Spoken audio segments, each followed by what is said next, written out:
Come on, come on, come on, come on, come on, come on, come on, come on. Ah, damn you, Hasbro.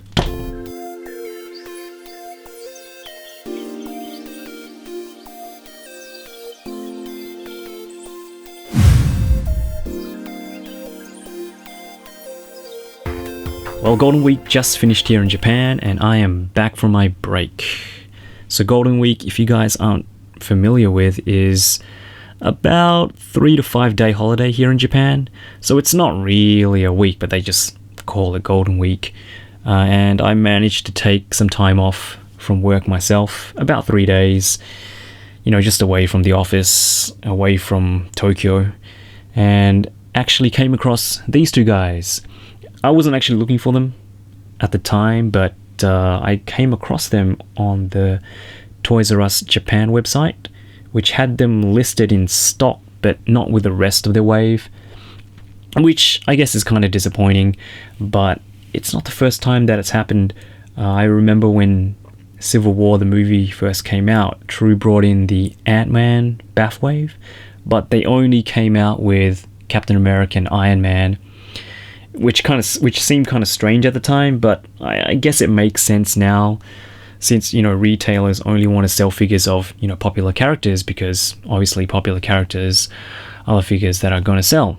And Marvel is it's big, and it's getting bigger here in Japan, but it's not as big as, say, Super Sentai or Kamen Rider, and nowhere near as popular as they are in the States, which again is a shame for me, because I love Marvel, and seeing Marvel Legends at retail is actually really, really rare. But enough of my rambling, let's move on to the figures.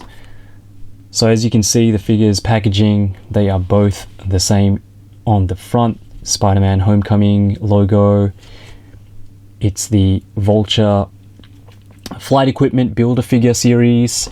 On the side, you get exactly the same artwork of Spider-Man, the only difference being the back. And both of these figures are actually the regular Hasbro releases. All the information at the bottom is just translated legals in Japanese, printed on a sticker and just slapped on the back right there. So just before we move on to the figures themselves, I just want to mention, because I know I'm going to forget, that being the Vulture Flight Equipment Build-A-Figure wave, that these are the two wing pieces that both of the figures come with.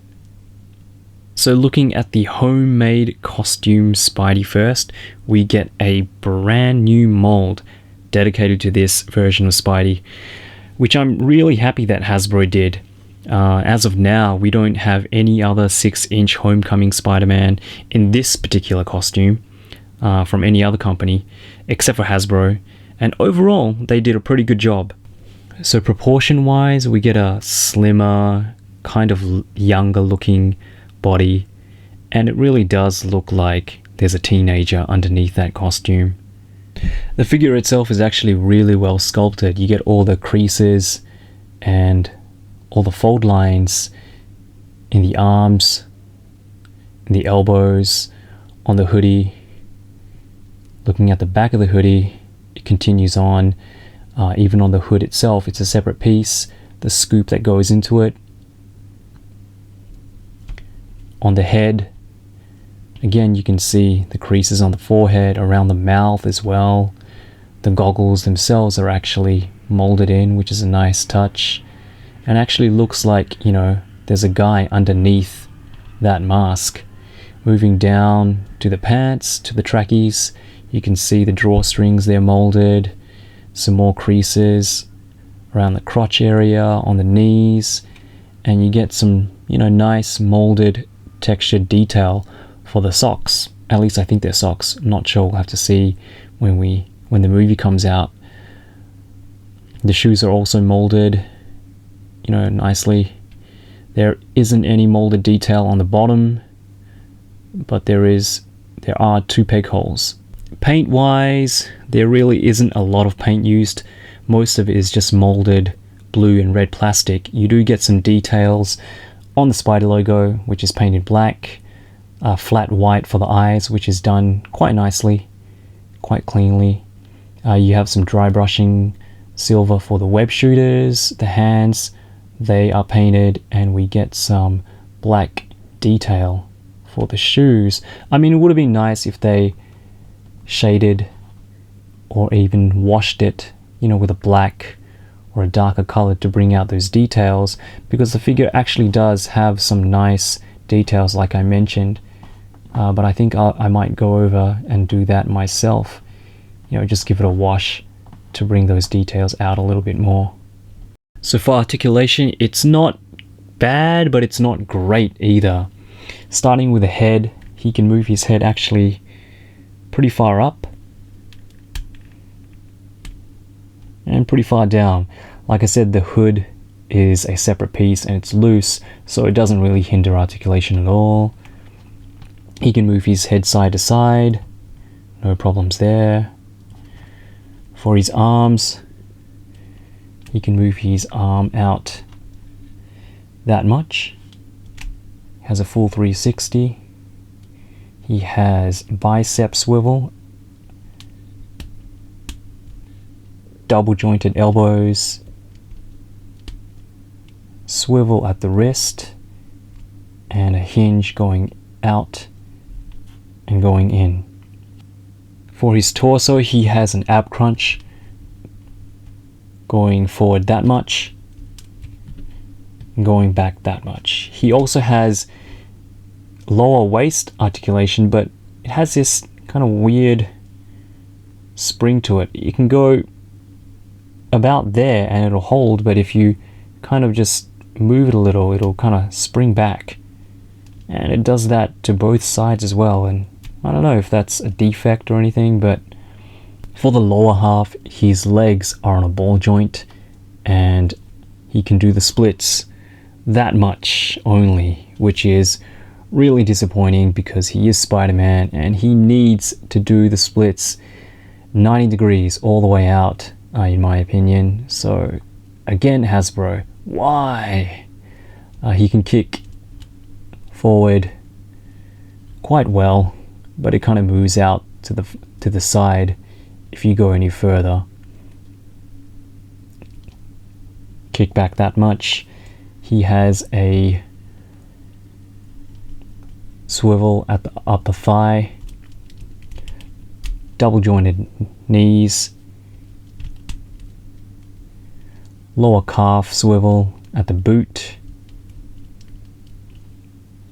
hinged feet, and he has ankle pivot.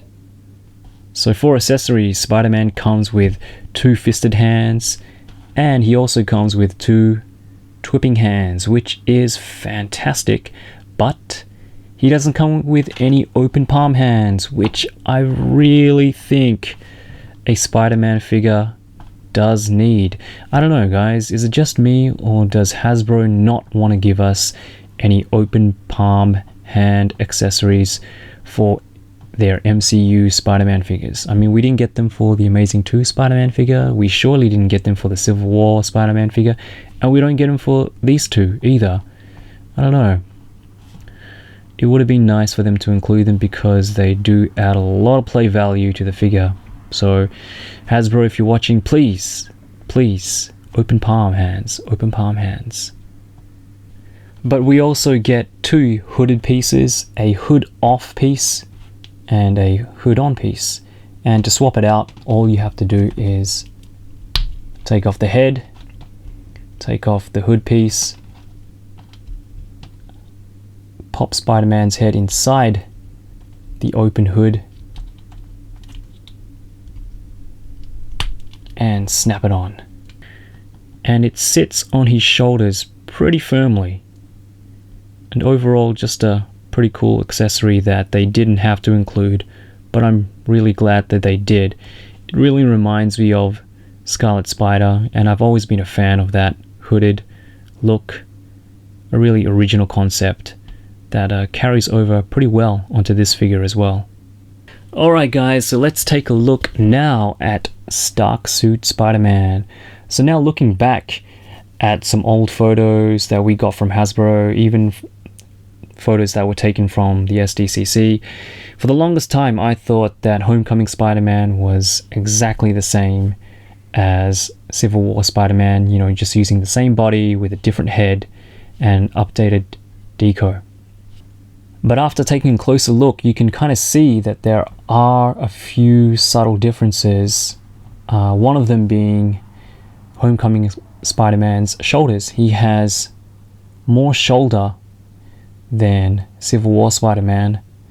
It's kind of slimmer there on the top. You can actually see on his chest also that Civil War Spider-Man's chest is cut in deeper where the butterfly joints are compared to Homecoming Spider-Man, which gives him kind of like a slimmer chest. Also, obviously we have the updated Spider logo on the front and on the back. The black lines, the black details on the suit are actually different as well. We have some details there at the bottom for Homecoming Spider-Man, but we don't have that painted there for Civil War Spider-Man. Another difference is the lines, the patterns actually on the blue parts of the suit of Homecoming Spider-Man, which I think is actually accurate to the Homecoming movie. And it's not going to come off on camera too well, but the Homecoming Spider-Man actually has a nice texture to it. It's not just a smooth plastic, but it has kind of like a dotted texture that runs throughout the whole figure, which, you know, really kind of adds an extra dimension to this figure, which I really like. Paint wise, we get some molded blue and red plastic, but we also get some blue and red paint as well, and they did a pretty good job in matching the molded plastic with the actual paint to get a really consistent color going throughout the whole figure. For the web design, which is molded in, it's washed with a light gray. It gets a little sloppy in some areas, but it's not too bad. I don't know if you can see on the face, it's not the cleanest. It's not going to focus. There we go. It's not the cleanest, but it's not too bad. For the eyes, it's painted a nice flat white. We get some black paint for the details on the suit, on the web shooters, and like I mentioned before, we also get, you know, the blue, the darker blue patterns on the blue parts of his suit, which is pretty nice as well. So for articulation, Homecoming Spider-Man is pretty much the same as Civil War Spider-Man, so we get a pretty good range of motion. For his head, he can look up this much and look down pretty well as well. Side to side swivel, and we do get a little bit of tilt on the left and on the right. He has a butterfly joint, which allows him to move his shoulders back really well, actually, and move them front to the front pretty well too. He can move his arm out that much. Full 360 in the shoulders, upper bicep swivel, double jointed elbows, swivel in the wrist, and hinge going in and going out. We also get a really good ab crunch. You can crunch forward this much, crunch back that much. Spidey has a waist joint, so he can swivel side to side. And moving down to the legs, this is where it gets disappointing again.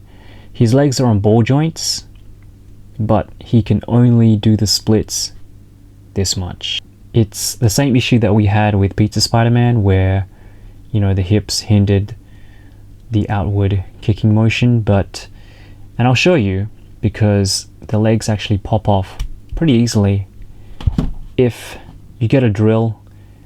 or a knife or a cutting knife, and you take out, you know, a bit of plastic at the top, kind of make a groove in that section, you can actually get some pretty decent amount of motion in his hips. So for anybody who's brave enough to do that, let me know how it works out. You know what, I think I might give that a go later on, and I'll post the results. But for now,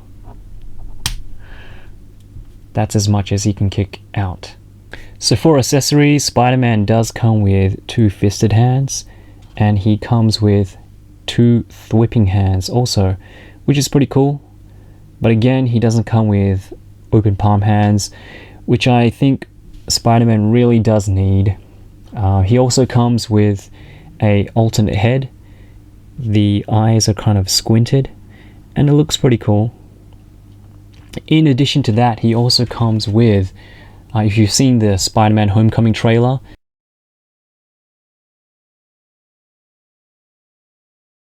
he has a gliding scene where he kind of just jumps off and he's seen gliding, and he comes with these 2, you know, web pieces that go underneath his arms. And if you open up Spider-Man's arms, he's got these 2 dimples on the inside of his arms, and you take those pieces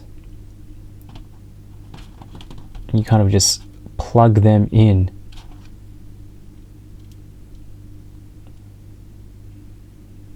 Like so. And it kind of simulates that particular scene or those webs that he will have in the movie. I don't know. They don't look all that good to me. And, you know, if you spread them out, they kind of just hang there.